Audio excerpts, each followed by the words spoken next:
केंद्रीय सरकारी कर्मचारियों का इंतजार आखिरकार खत्म हो गया है। बजट 2025 से पहले बहुत बड़ी खुशखबरी सरकारी कर्मचारियों के लिए आ गई है। कैबिनेट ने बजट 2025 से पहले 8वें वेतन आयोग को मंजूरी दे दी है।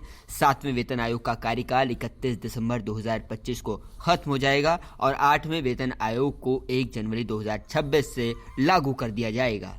बता दें कि 8वें वेतन आयोग के गठन से पहले राज्य सरकार और पीएसयू कंपनियों की सलाह ली जाएगी। 8वें पे कमीशन के अध्यक्ष और 2 सदस्यों के लिए नामों का भी जल्द ऐलान होगा। 7वें पे कमीशन की सिफारिशें मोदी सरकार ने 2016 में लागू की थी। 8वें पे कमीशन 1 जनवरी 2026 से लागू होगा। समय रहते सुझाव, सिफारिशें आदि आएंगी, इसलिए इसका गठन जल्द किया गया है। बता दें कि हर वेतन आयोग का कार्यकाल 10 साल के लिए होता है। 5वें, 6ठे, 7वें वेतन आयोग की सिफारिशें भी 10 साल के लिए ही लागू की गई थी।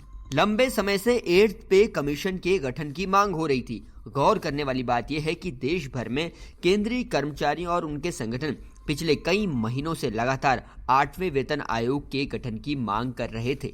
हालांकि सरकार की तरफ से कुछ दिन पहले ही साफ किया गया था कि अभी सरकार 8th पे कमीशन के गठन से जुड़े किसी प्रस्ताव पर विचार नहीं कर रही है। लेकिन आज यानी 16 जनवरी 2025 को पीएम नरेंद्र मोदी की अध्यक्षता वाली कैबिनेट ने 8वें वेतन आयोग के गठन को अचानक से मंजूरी दे दी और कर्मचारियों और पेंशन धारकों को जिससे अब राहत मिलने की उम्मीद है। आपको बता दें कि नए वेतन आयोग के गठन के साथ ही उन सभी खबरों पर भी विराम लग गया है जिनमें यह कहा जा रहा था कि मोदी सरकार केंद्रीय कर्मचारियों की सैलरी रिवाइज करने के लिए पे पैनल सिस्टम को खत्म करके एक नई मैकेनिज्म शुरू कर सकती है। नए वेतन आयोग को बनाने की मांग लंबे समय से चल रही थी। कर्मचारी संगठनों ने हाल ही में कस्टमरी प्री बजट मीटिंग में केंद्रीय वित्त मंत्री निर्मला सीतारमण से मुलाकात की थी। इस मुलाकात में उन्होंने 60 लाख केंद्रीय कर्मचारियों और 67 लाख पेंशन धारकों के लिए 8वें वेतन आयोग के गठन पर जोर भी दिया था।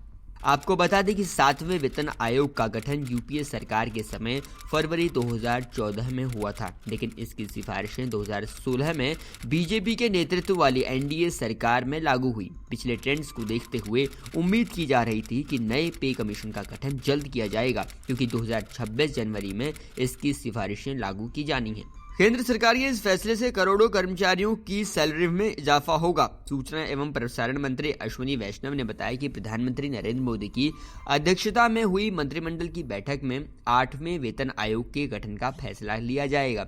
इस आयोग को 2026 तक अपनी रिपोर्ट सौंपनी है। 7वें वेतन आयोग का गठन 2026 में किया गया था और इसका कार्यकाल 2026 में समाप्त हो जाएगा।